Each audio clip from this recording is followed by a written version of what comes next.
Imagínense que estamos en el 10º semestre y no sabemos qué carajo vamos a hacer con nuestras vidas. Llevamos 5 años o más estudiando, pariendo en seco, nos formamos aparentemente como emprendedores, vemos proyectos, objetivos. Bueno, esa vaina. Como un dato curioso, ¿sabían que los recicladores deben registrarse si quieren realizar su labor? Sí, yo tampoco sabía eso. De hecho, 57 organizaciones de recicladores, compuestas por cerca de 9.000 personas, fueron registradas en las jornadas emprendidas por la Superintendencia de Servicios Públicos y Domiciliarios. Aquellas que no se registren en el tiempo estipulado perderán el derecho a prestar el servicio. ¿What? Ajá, tal cual como están escuchando. Esto se realiza para, cito textualmente, el cumplimiento de las obligaciones que deben atender los recicladores de oficio y las organizaciones de recicladores de oficio, valga la redundancia, que estén en proceso de formalización como personas prestadoras de la actividad de aprovechamiento del servicio público de aseo para todo el territorio nacional, según establece el decreto 596 de 2016, primer artículo 2. Sí, tal cual. Así que los Superservicios han trabajado en conjunto con las cámaras de comercio para establecer cómo constituir legalmente estas chatarrerías. Representar a los empresarios y hacer respetar los principios de libertad. Las cámaras no están para defender intereses particulares o muy puntuales. Las cámaras están para defender principios de libertad, propiedad privada, economía de mercado, precios libres, libre entrada y salida de los competidores, Estado de Derecho, que las reglas del juego sean claras, permanentes, amigables a los negocios. Para eso están las cámaras y también en el aspecto microeconómico para generarle beneficios tangibles, específicos, muy concretos a los empresarios, de tal manera que las empresas puedan aumentar su productividad y contribuir con la competitividad del país. Entonces, decimos que se reconoce a la Cámara de Comercio como una entidad de carácter público-privado, que en la manera de colaboración entre ambos sectores, por supuesto, promueve, primero, la prosperidad general del empresariado. Segundo, la libertad de creación de empresas. Diciendo en palabras formales, tenemos la siguiente conceptualización.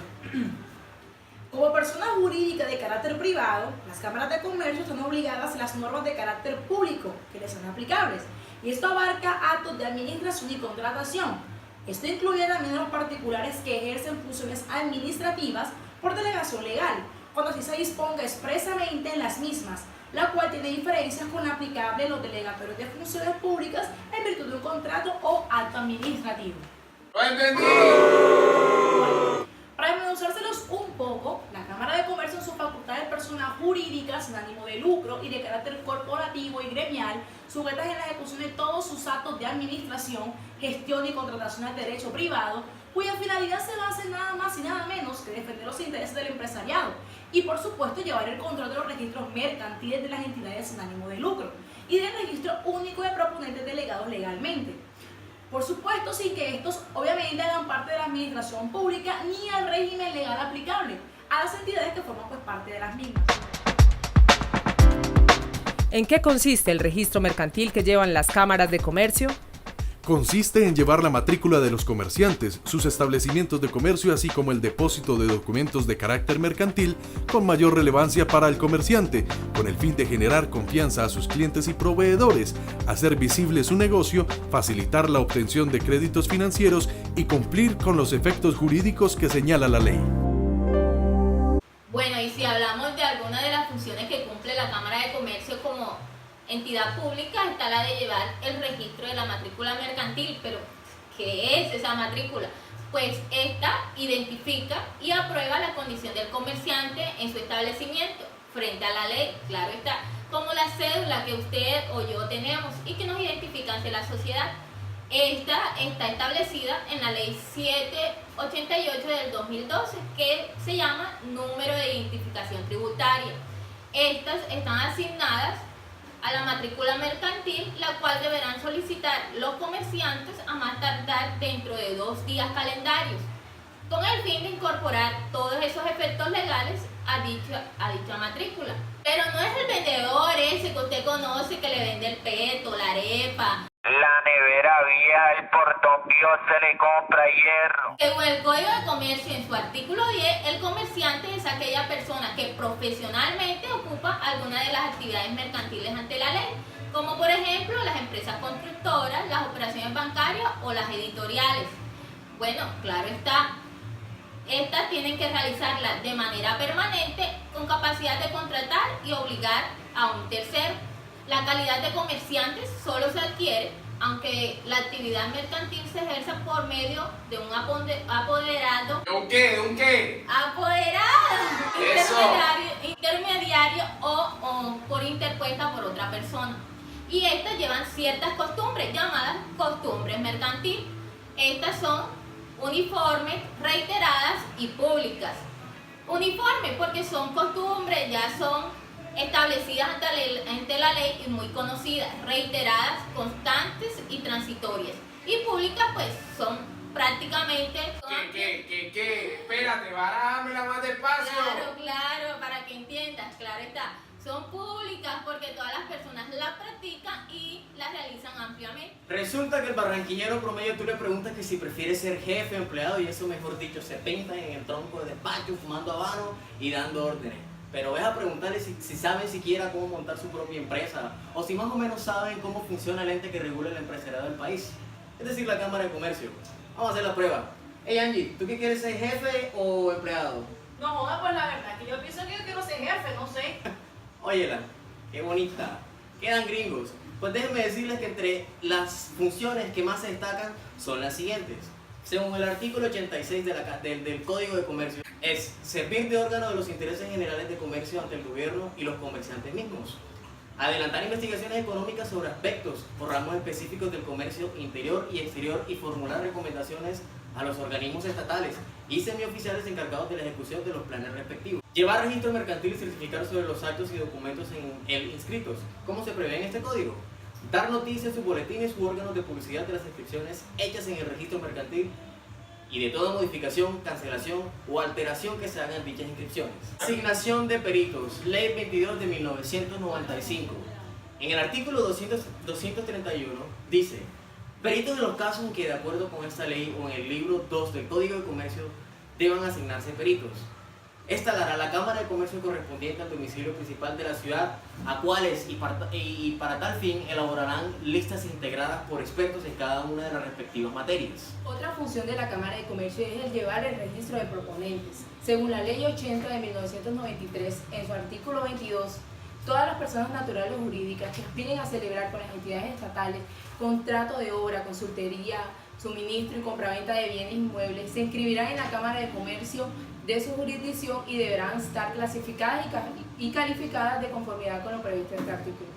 Demasiada carreta. Mejor veamos el siguiente video que nos presenta la Cámara de Comercio de Bogotá sobre el RUP. ¿Sabes qué es el RUP? El Registro Único de Proponentes RUP es un registro de creación legal que el Estado delegó en las cámaras de comercio. Este registro permite centralizar la información de los proponentes y unificar las reglamentaciones relacionadas con el mismo. Todas las personas naturales o jurídicas, nacionales o extranjeras domiciliadas o con sucursal en Colombia, que aspiran a celebrar contratos con el Estado deberán tener este registro, salvo en los siguientes casos: contratación directa, contratos para la prestación de servicios de salud, contratos de mínima cuantía, enajenación de bienes del Estado, contratos que tengan por objeto la adquisición de productos de origen o destinación agropecuaria que se ofrezcan en bolsas de productos legalmente constituidas. Los actos y contratos que tengan por objeto directo las actividades comerciales e industriales propias de las empresas industriales y comerciales del Estado y las sociedades de economía mixta. Los contratos de concesión de cualquier índole. Sociedades extranjeras que no tengan sucursal en Colombia. Para obtener el RUP, solo debes tener a mano la información necesaria y diligenciar el formulario virtual que encontrarás en la página de la Cámara de Comercio de Bogotá. Lo primero que debes hacer es establecer el tamaño de tu empresa. Para ello, debes verificar la clasificación en la reglamentación vigente, entre ellas la Ley 905 de 2004 y la Ley 1450 de 2011, así como las normas que las adicionen, modifiquen o sustituyan. Luego debes indicar la capacidad financiera, teniendo a mano los estados financieros al 31 de diciembre del año inmediatamente anterior. Si eres una empresa recién constituida, puedes aportar estados financieros de corte trimestral o balance de apertura.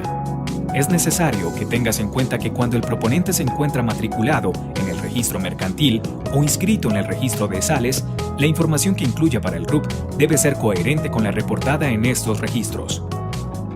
Por ejemplo, si en el estado de resultados tienes la cuenta utilidad operacional con un valor de 100 pesos, será el mismo que deba estar en el formulario del RUP y en el registro correspondiente.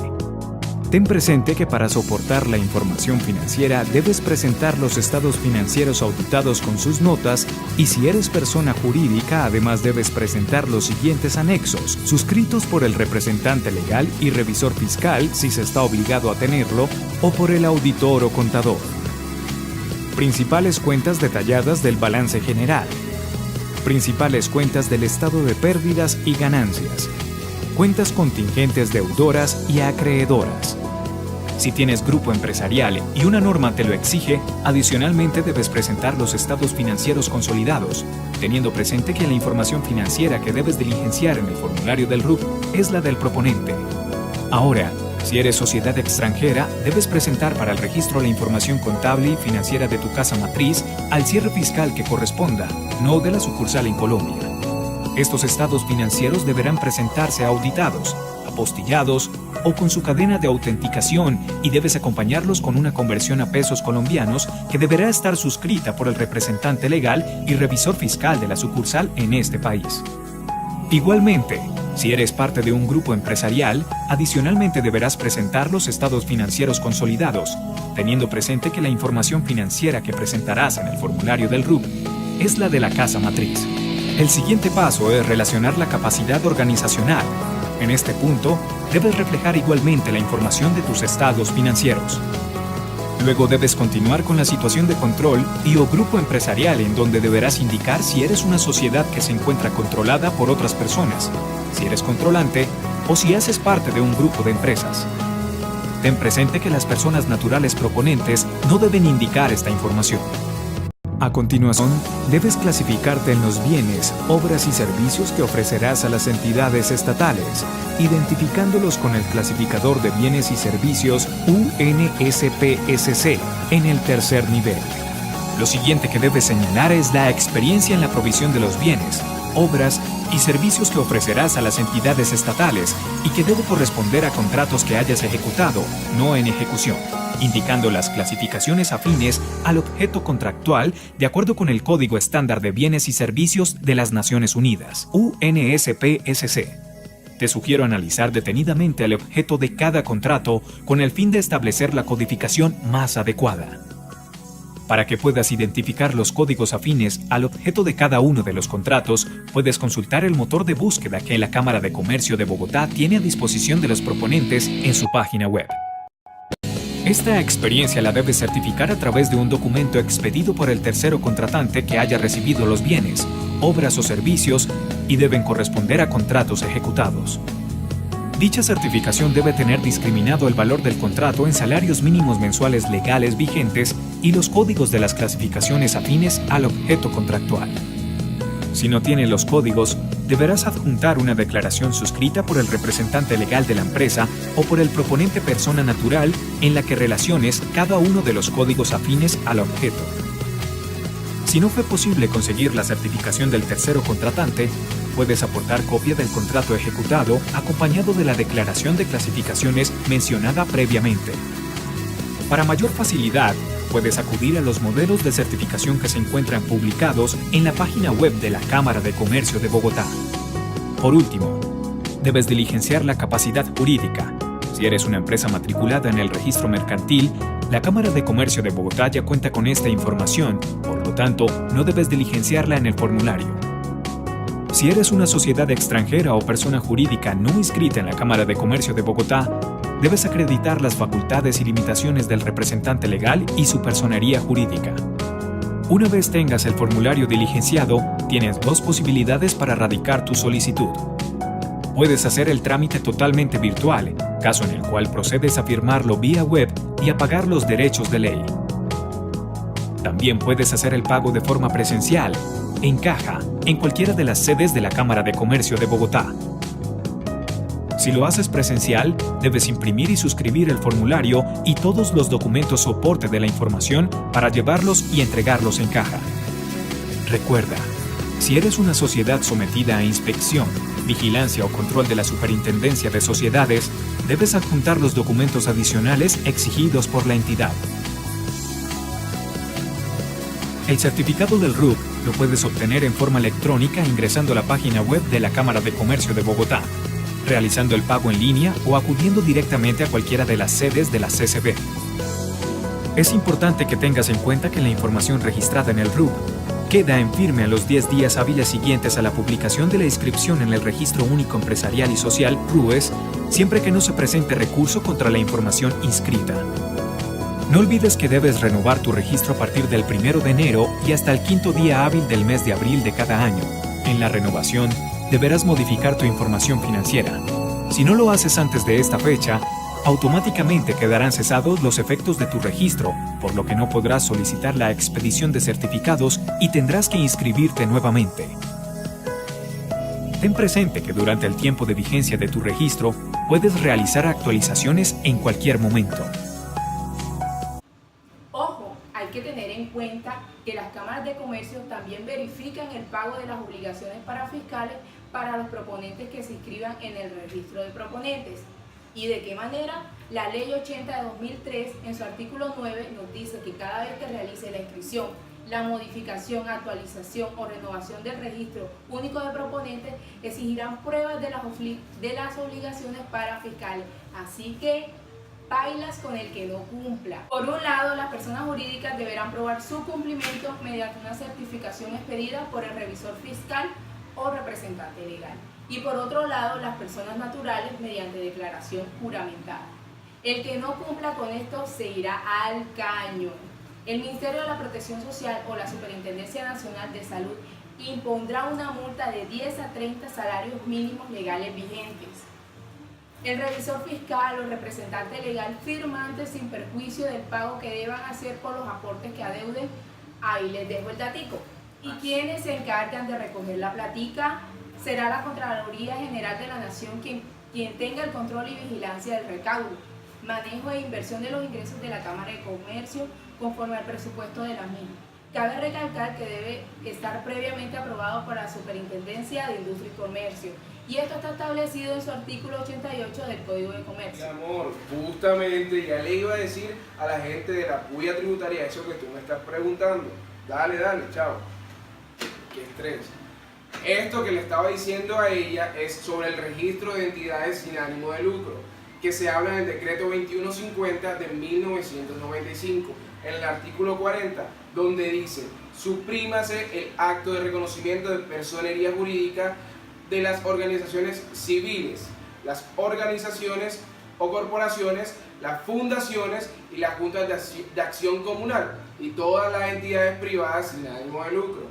Para la obtención de su personalidad, dichas entidades se construirán por escritura pública o también por documento privado reconocido, en el cual se expresan cuando menos lo siguiente. Préstenle muchísima atención a esto, pero en serio, muchísima atención.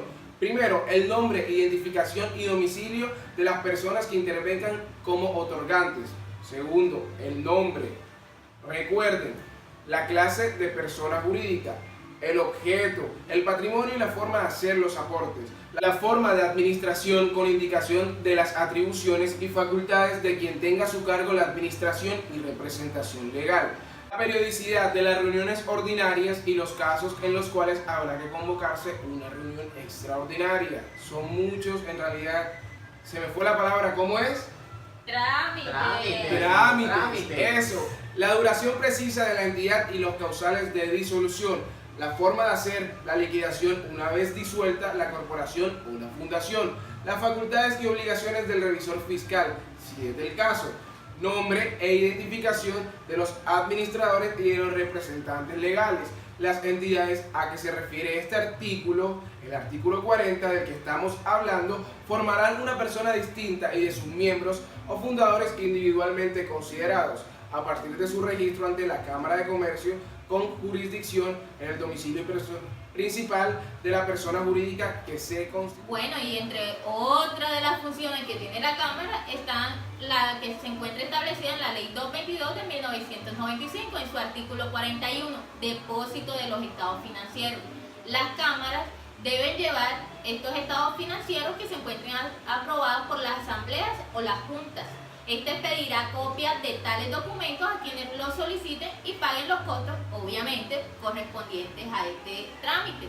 La Cámara de Comercio deberá conservar estos documentos por términos de 5 años, solamente 5 años, recuerden. Bueno, ahora hablemos de otro registro, uno que pues a mi parecer es el que más billete le da al Estado. El registro de vendedores de juegos de suerte y azar.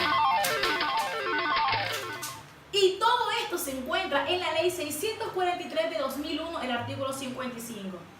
Aquí se establece el Registro Nacional Público de las personas naturales y jurídicas que ejerzan la actividad de vendedores de juegos de suerte y de azar, que deberá pues inscribirse en la Cámara de Comercio del lugar de la localidad, y si el lugar no tiene Cámara de Comercio, la inscripción se hará en la alcaldía de la localidad, la cual deberá reportar el registro. ¿Qué es el Registro Único Empresarial y Social RUES? El RUES es la central de información empresarial más grande del país. Allí se integran los registros administrados por las cámaras de comercio a nivel nacional para mantener actualizada y dispuesta la información más relevante de la base empresarial del país para que sea consultada por la comunidad y funcionarios de entidades públicas y privadas que requieren de esta información para el cumplimiento de sus funciones.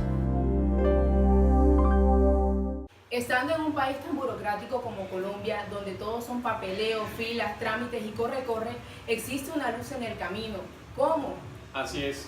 El Registro Único Empresarial es una red nacional de servicios registrales que integra y centraliza el registro mercantil, el registro de proponentes administrativos, las 57 cámaras de comercio de toda Colombia.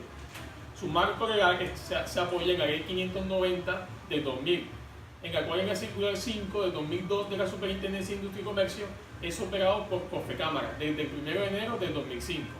La página es www.rue.com.co.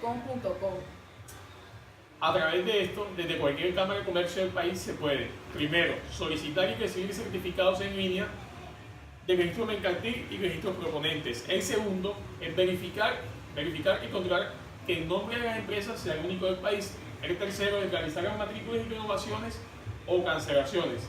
El cuarto es incluir los actos y documentos sujetos al registro. Como quinto, y muy importante, es inscribirse en el registro único de proponentes como constructor, consultor o proveedor, o alguno de estos que te acabo de mencionar. También es imprescindible actualizar anualmente, modificar o cancelar el registro de proponentes para evitar más inconvenientes en el futuro. Y sin lugar a dudas, consultar los datos básicos de las empresas colombianas con las cuales tú quieres tener algún tipo de vinculación. ¿Y cuál es el beneficio para los empresarios?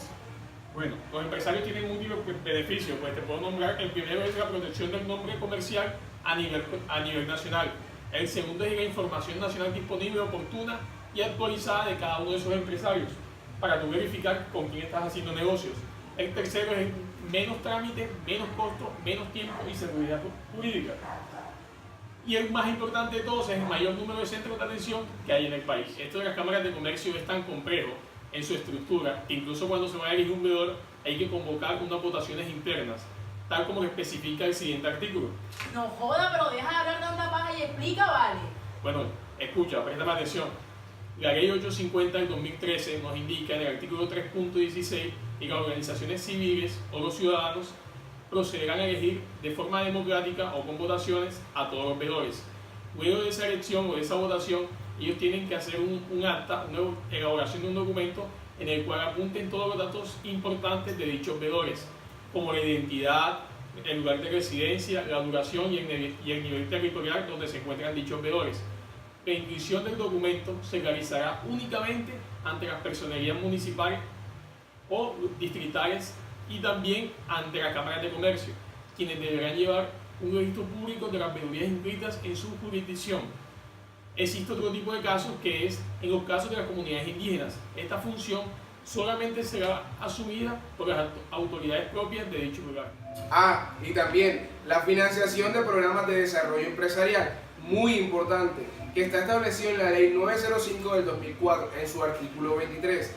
Cámaras de Comercio. El Ministerio de Comercio, Industria y Turismo, previa concertación con las cámaras de comercio, buscará que parte de los recursos que reciben o administran las cámaras de comercio, por el concepto de prestación de servicios públicos delegados, se destina a cubrir parte de la financiación de los programas de desarrollo empresarial que ejecuta. Coordina el Ministerio con el fin de complementar los recursos de presupuesto general de la Nación. Ahora viene más papeleo. Sí, la entrega de los certificados sobre las asociaciones, ligas, federaciones o confederaciones de padres de familia está establecido en el decreto 286 del 2005.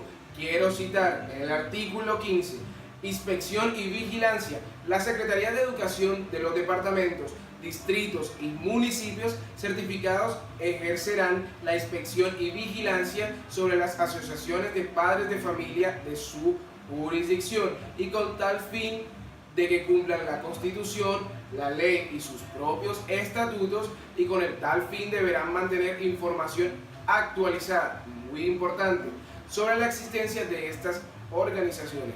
La Cámara de Comercio deberá entregar a la Secretaría de Educación del departamento, distrito o municipio certificado, copia del certificado de existencia y representación legal de las asociaciones, ligas o federaciones, confederaciones de padres de familia en cada oportunidad en la que se produzcan registros o modificaciones. Quedé cansadísimo de tanto papeleo. Yo quiero hacerles una pregunta en el Twitter, ahora que estamos tan llenos de redes sociales. ¿Cómo se eligen a los directores? Bueno, alguien me escribió algo muy cierto y se lo agradezco. Los directores de las cámaras, a excepción de los representantes del gobierno, son elegidos de manera directa por los comerciantes que están inscritos en sus respectivas cámaras, claro está. Pero si una cámara de comercio tiene más de 300 comerciantes inscritos en el registro mercantil, la elección de los directores correspondientes se hará por los comerciantes afiliados. Les repito, es mucho papeleo, la lengua se me traba a veces. Sí, siempre y cuando el número de estos sea superior a 10% del total de los inscritos. Asimismo, el gobierno determinará a cada cámara su respectivo porcentaje de afiliados necesarios para esta elección, en proporción al número total de inscritos, de tal forma que el porcentaje calculado abarque el número que conforma dicha cámara. Esto está establecido en el artículo 81 del Código de Comercio. Pero quiero que me cuentes especialmente, y tengo duda un poco, sobre la integración y la jurisdicción de las cámaras de comercio. Perfecto, te explico. Cada una de las cámaras de comercio la integran sus respectivos comerciantes que están inscritos, por supuesto, en su registro mercantil. Estas tendrán una junta de directores que está compuesta por un número de 6 a 12 miembros, los cuales a su vez tienen un solo suplente, según lo determine el gobierno nacional en atención a la importancia comercial de la correspondiente circunscripción. El gobierno nacional, por supuesto, será quien determine la jurisdicción de cada cámara, tomando como base la continuidad geográfica y los vínculos comerciales de los municipios que agrupará, dentro de la cual ejercerán sus funciones. Todo esto se encuentra en el artículo 79 del Código de Comercio. Perfecto. Bueno, y claro, las cámaras de comercio también tienen sus juntas directivas, pero juntas directivas, ¿quiénes las integran? Bueno, esto se encuentra en el artículo 80 del Código de Comercio. El gobierno nacional estará representado por esta junta directiva hasta la tercera parte de cada una. Por decreto se señalará el número de miembros de esta junta directiva y de los representantes que también tienen.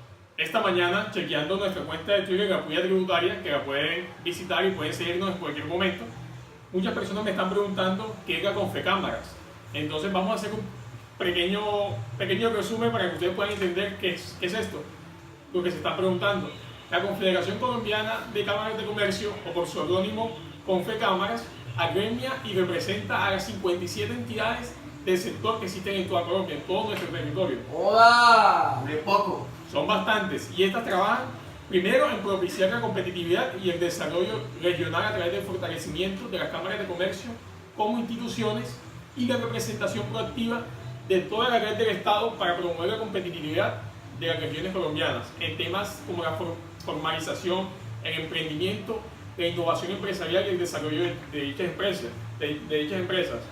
Para ello, adelantar acciones son súper importantes. Acciones como cuáles, las que articulan el sector público y privado, que representan propuestas y soluciones a los problemas que afectan a diferentes regiones, sirviendo de un órgano consultivo o como base para la representación de las cámaras de comercio.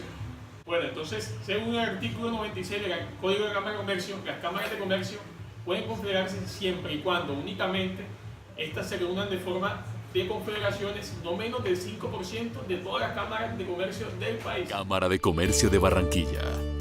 Ya son 100 años de toda una historia de emprendimiento, desarrollo y progreso.